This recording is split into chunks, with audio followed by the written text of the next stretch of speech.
One morning, as Edward arrived at the junction station, he noticed a van for him in the sidings.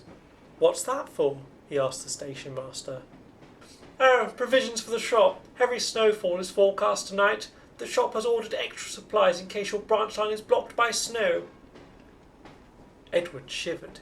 He didn't like cold on his... "Oh, silly soft stuff. I'd whoosh it away."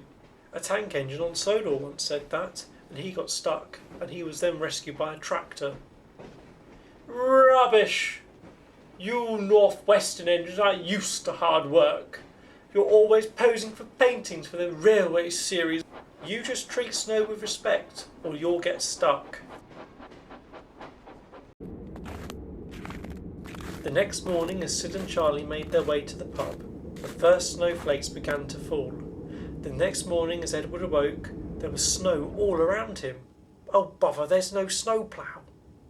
"You could use me, sir. Just fashion some metal to my front and use me as a snowplough."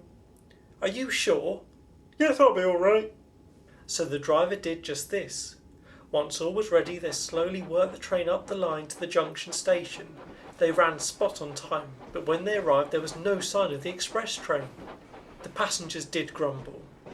Luckily the station tea rooms was open, and once the hot chocolate started to flow, the passengers didn't mind. "Sorry, Edward, no mainline trains today. One got stuck in a snowdrift up the line last night." "I say, Ed, do you think you could use Bernard to clear the line and bring the stranded train back?" "We're willing to give it a go, my dear." So once Edward was ready and Bernard was coupled to the front of him, he set off down the line. The snow was heavy, and sometimes Edward needed to step back and charge at the snowdrifts. At last Edward met the guard of the stranded train.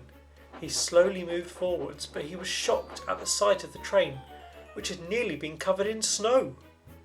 After much work and lots of steam heat, the snow started to clear, and with a tremendous effort, Edward started to move the mainline train, slipping wildly at times. "Steady, old boy. That's it, you've got it, Edward. Well done, you've got it, Edward." Edward just didn't have enough steam to reply, but at last he made it back to the junction station.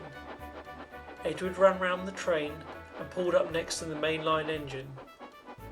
"Silly, soft stuff, I'd whoosh it away." "Yes, well, I guess you're right after all." You just treat snow with respect, or you'll get stuck. Try to remember that bit of useful advice.